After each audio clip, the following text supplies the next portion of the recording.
Welcome to Cosmic Disclosure. I'm your host, David Wilcock, and I'm here with Corey Good. And in this episode, we are going to continue our discussion about the super Earth and specifically the survivors of this terrible cataclysm that, according to multiple insiders who I've been in contact with and the information that Corey has gotten directly, was destroyed, and the fragments are now what we call the asteroid belt, which is parked between the planets Mars and Jupiter. So this is going to be some very interesting information, stuff that many of us have wanted to know for so long, answering so many mysteries. So Corey, welcome back to the show. Thank you. Now, I want to get into what Richard C. Hoagland's top insider, Bruce, was telling me about the nature of the civilization on the super Earth. There's far too many correlations between what you saw on the smart glass pads and what he told me for it to be an accident that these things line up so well, in my opinion. And it was utterly mind-blowing for me when we first started talking in October 2014 in detail how much of the stuff that he had said that you independently could verify from your own first-hand reports. And again, it's difficult to explain to people how much this happens when you start talking to different insiders. I was holding on to so much information that I'd never put online so that people would trust me, so that I would continue to hear more. Also, if it's going to get me killed, if it's going to get me in trouble, then I'm not going to put it out. Whereas now that we've done this, it's time to just open the floodgates and let this stuff come out. I want to go back now to what Bruce revealed about the actual race that was on the super Earth in the first place. First of all, he said that their height was 70 feet. Maybe this is because the planet is larger, so therefore the gravity is different and the beings will be larger in correspondence with a larger planet. Would you say that's possible? Yeah, different barometric pressure, all kinds of stuff. Yeah. He said that this race was extremely technologically advanced. That was the data that they had concluded. And apparently, they were playing around with transhumanism, which is the idea of integrating their human form, because it was a human form, it was just a giant human, 70 foot tall, 70 to 90 foot tall, integrating their human form into some kind of computer internet type of mainframe. If they were tinkering around with something like that, I could see how that would lead to major problems. Another piece of data that he seemed to be very convinced was solid, which I then got validated independently by the space program insider Jacob, was that these people had long since evolved past the need to use verbal communication, that the idea of speaking with their mouths was terribly slow. And he was specifically told that they developed some type of internet Wi-Fi type of method of communication Light. that involved micro fluctuations in the light that was on their faces, the skin pigment or something. Micro, like we have micro facial expressions, they'd have micro facial auric light. It was like kind of like a light show. So you did hear that? Yeah, and they're not the only beings that do that. Some that communicate telepathically, there is a light, kind of a auric kind of play of light as well. So you can confirm that some people are actually having a cyborg type of integration with their brain and the voltage on their skin, so it's like a broadband internet of data passing between two people when they look at each other? I'm talking about there's some advanced beings that when they communicate, there is they have auric discharges in their body when they're connecting telepathically. There's more information. There's a huge exchange of information going on. Is it possible that what Bruce said is true, that it could be entirely cybernetic, that it could be based on computer technology that wires into the brain, Sure. that then triggers these fluctuations on the face? If they were unwise enough to start wiring things into their neurological system, then of course. Yeah.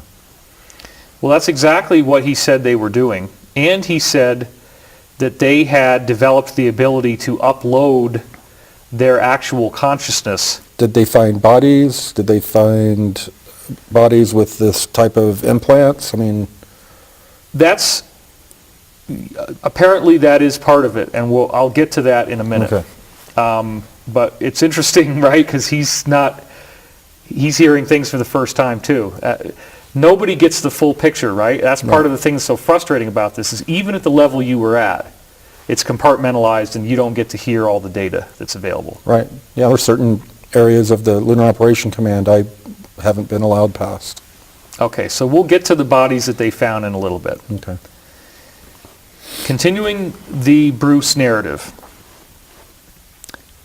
he said that they had a technology to be able to build bases inside these moons. And the technology involved something that was only the size of a baseball. And I guess the smaller size made it easier. And they could send this into the past. And then it would go into the past and it would build out with little nanite robots.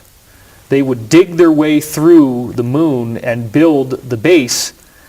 And they would send it to the right time so that the base would be ready when they wanted it in their time. Have you heard of anything like that going on? Anything like that being done? Not sending like some sort of cube back or sphere back in time that has nanites. That sounds like, you know, a lot of this AI kind of stuff. Right. But it could be possible that a technology like that would have existed. With all the things I've seen, I can't say that it's not. Okay. So there actually is a little video that I want to show you right now of a robot that is just a piece of foil that they've already made that has a little processor chip on it, and it can carry things around. Let's take a look at this right now.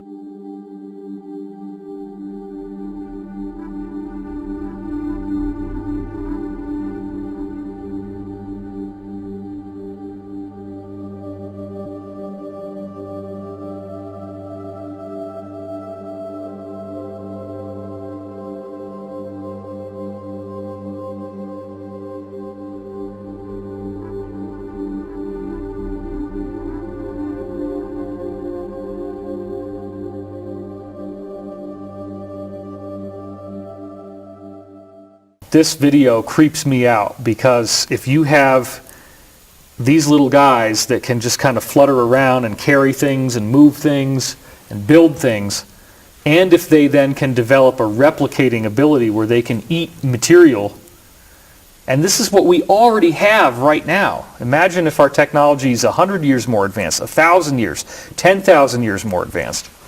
These type of nanites could go crazy, couldn't they? Yeah. Yeah, that, like I said, when it comes to nanites and artificial intelligence, there's a major red flag and issue that everyone in the secret space program and also members of the Super Federation, there's a major problem, a major red flag with that technology. Let's get into the moon now, because that's the focus of this episode. What did you hear about the moon before they moved it to the Earth? There were reports of them building bases so far deep that it came to this artificial material that made up the surface or the fuselage of what the moon was. But so are you saying that there's a fuselage in the center of the moon and that they dug all the way down to it? Personally, I don't know. There were two different reports, one of them saying that it was a hollowed out moon that was used hastily, and another one that stated that it was a giant station that was built. Did you ever personally hear anything suggesting that the moon, the Earth's moon, is older than any of the other objects in the solar system? I heard something along the lines either that it most likely didn't come from our solar system, or that it was too old for the items on the inner solar system, or something along those lines. I don't recall exactly the details, but there was something that didn't match about the geological age. Okay.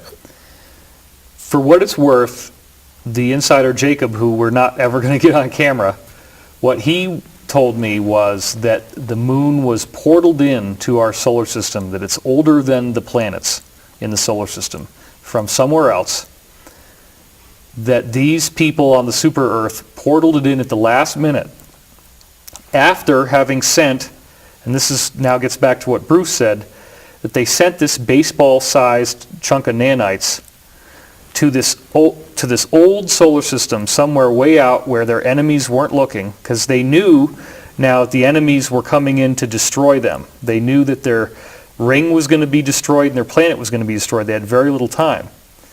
So the story that I heard, for what it's worth, is that this little baseball of nanites was sent to this other ancient solar system, that the moon was over there, that it went way back in time so their enemies wouldn't find it.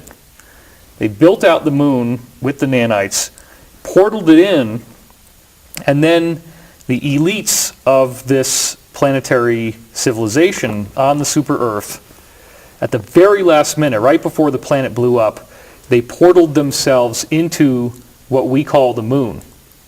And this is where it gets really strange, because what Bruce said is it was 12 to 16 billion of these people, 70 to 90 feet tall, that all portaled into the moon. And he said that they had firsthand knowledge that it was 20 to 40 miles deep of all built out intelligent habitations, rooms, the entire circumference, the entire sphericity of the moon on the inside, 20 to 40 miles deep, all just endless amounts of corridors that you could go through. So it doesn't mean it's not true. Right. It just means that you personally didn't encounter it. No. But you did say that you heard that there were some kind of refugees from this catastrophic event, the destruction of the super Earth, that were associated with the moon somehow. Right. That arrived on the moon and came down to the Earth as refugees from one of the great cataclysms. In Bruce's timeline, they spend a long time inside the moon before they actually go to the Earth. So let's just talk about this now. Did you hear that the people were inside the moon or on the surface of the moon when they fled the catastrophe? They said they came in the moon. In the moon. Yeah.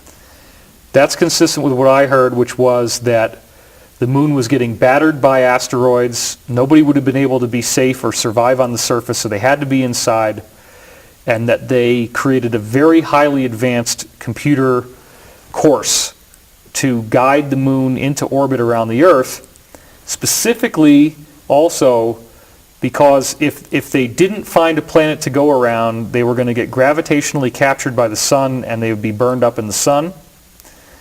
And they programmed the orbit around the Earth to create tides and make the Earth into a much more habitable place to live. Eventually, it wouldn't happen right away. So did you also hear that the moon going around the Earth led to the tides and made it a better place to live? I know that it definitely brought a lot of changes, but there was life before. Yeah, and he said that too. Right. But the tides obviously could be causing a much more dynamic and diverse amount of life on Earth. Right. And make it so the oceans can get a lot larger, that kind of stuff. Right. What he was told was that the Earth was like a swamp and that it was really hot and that there were only shallow seas prior to this happening. Is that also something that you heard?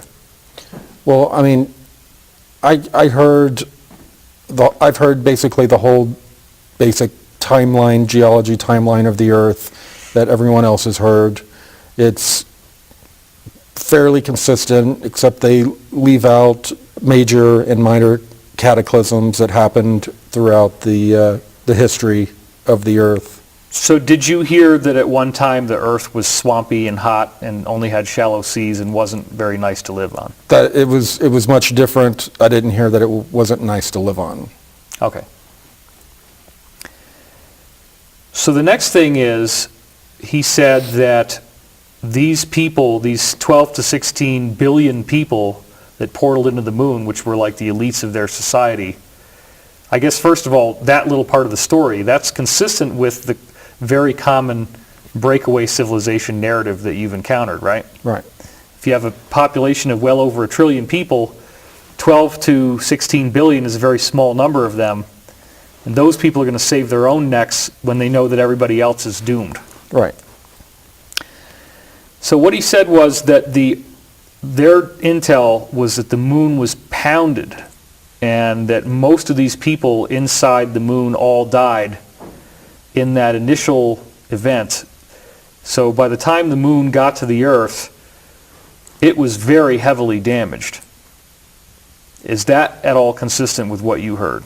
That Yeah. the moon took severe damage on the way in? Yes, and it's consistent with the way the damage is lined up on the moon when you look at it.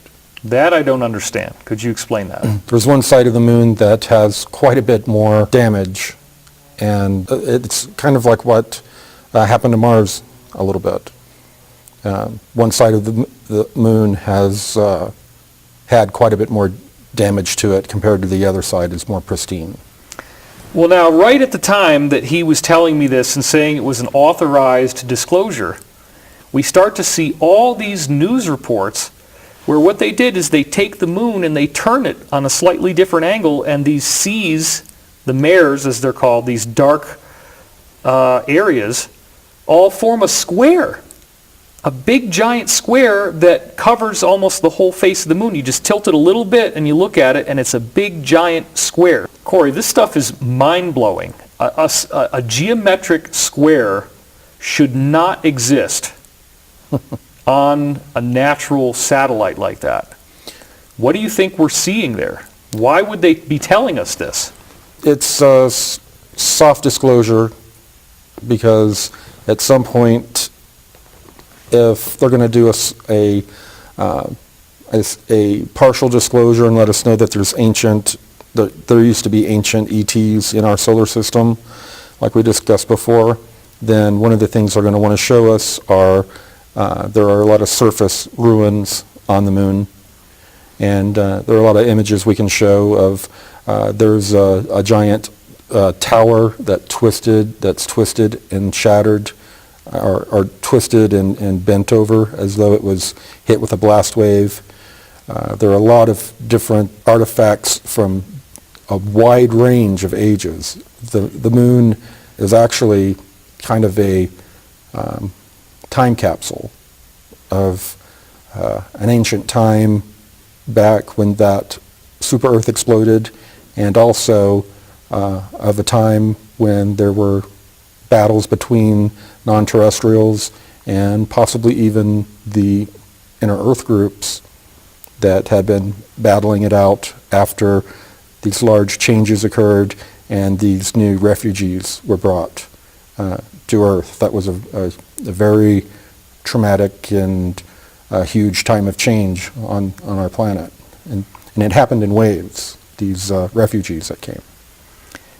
When we go back to the movie Alien with Ridley Scott, there's this weird spaceman creature thing that's a giant in an extraterrestrial ancient ruin that they find.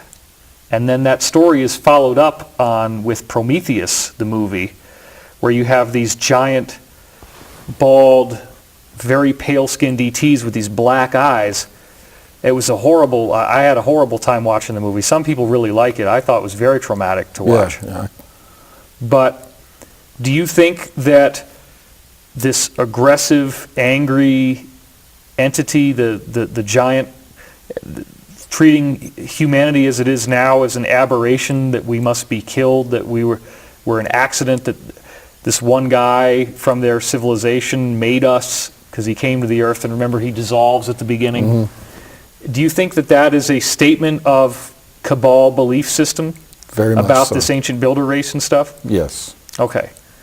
Could you talk a little more about that for a second? What is the belief system?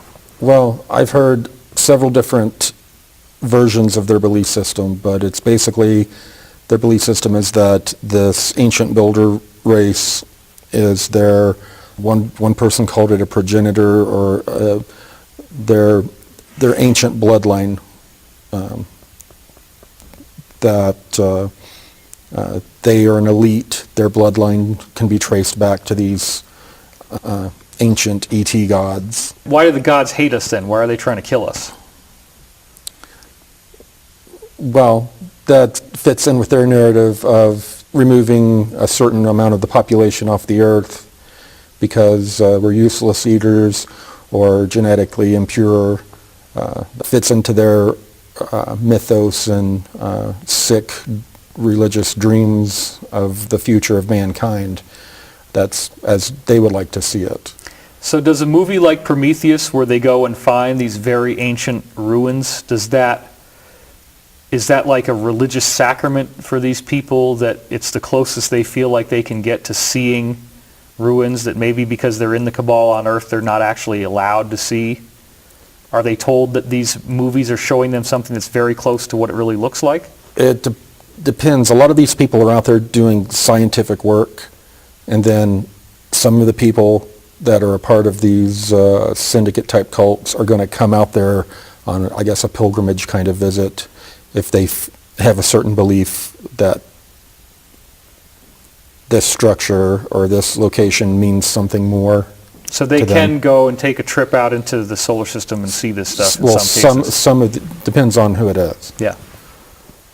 So they could take a tour of what for them would be like a religious pilgrimage site of their gods. Well, yeah, some of the people I described that have showed up to some of these meetings, they have off-world access. Yes. And if Jesus only happens 2,000 years ago, then for them that's just nothing, because this is much older and for them probably a lot more interesting. Yeah, more, it's just tens and tens and tens of millions of years ago, some of it. Just right. So far back that they can't accurately date it. So you would agree then with Bruce's statement that, well, you didn't get the number, but 12 to 16 billion people, and that a lot of them died inside these caverns in the course of the moon coming to the Earth? I don't... That there was a massive damage to the structure. There was a massive damage to the structure. He also said that it was barely functional anymore at that point, that it made it to the Earth, but that a lot of it was really severely damaged and it was nowhere near what it was built to do originally. Yeah. All I know is that it made some sort of tidal lock orbit with the Earth, and now all sorts of ETs have bases there, including us, and there's a lot of mysteries inside the moon that I haven't been made privy to, and that I'm told that it was some sort of escape pod type thing or ark that brought refugees here from a huge cataclysm that made life on their planet impossible. Okay. Have you heard that there is any type of AI in the moon, or that there's a computer in the moon that could be artificially intelligent? I know that they use holography, holograms, and other trickery to hide certain things on the moon. But what do you mean by that? Holograms over certain areas, the surface, so it can't be seen with Really? Telescopes or when they're doing certain things. But I don't know of any type of AI or super type of computer that's being used at the core of the moon. Well, this is something that several different other insiders, independently confirmed, so I feel like it's pretty solid and likely. So the next thing was, he said that some of these people that were inside did manage to migrate to the surface, and at that time they began building crystal domes out of this transparent aluminum stuff and having like trees and civilization on the surface by having that pressurized area. So is that consistent with anything you heard?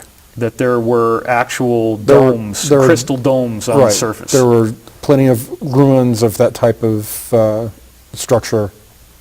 Did you personally witness those ruins? Yes. So what did you personally see as you flew around the moon? There were domes, square buildings, towers, a lot of stuff that was buried in, I guess, like the regolith sand, the lunar sand. Yeah. But all that stuff is off limits to people to visit. It's and there's of different eras too. There is damage from different conflicts, and it's off limits to visit. It's held as a reminder of a different time when there was a certain amount of open war before they created these federations and treaties, and before they had all of the diplomatic zones on the moon and all these diplomatic agreements that has prevented most of them from being in open war with each other, even though they have competing programs. Well, let's real quickly take a look at some footage from the Disclosure Project. It's public domain, open source, of this particular witness who was shown pictures of what he called mushroom-shaped buildings and domes on the moon. So he was showing me how all this worked, and we walked over to one side of the lab, and he said, "By the way, we've discovered a base on the back side of the moon." And I said, "Whose?" "What do you mean, whose?" He said, "Yes, we've discovered a base on the back side of the moon." And at that point, I became frightened, and I was a little terrified, thinking to myself that if anybody walks in the room now, I know we're in jeopardy, we're in trouble, because he shouldn't be giving me this information. I was fascinated by it, but I also knew that he was overstepping a boundary that he shouldn't be stepping over. And then he pulled out one of these mosaics and showed this base, which had geometric shapes. There were towers, there were spherical buildings. There were very tall towers and things that looked somewhat like radar dishes, but they were large structures. So I didn't say any more to him because I was concerned again that somebody was going to come in at any moment, would catch us having this conversation, and we would be in real trouble.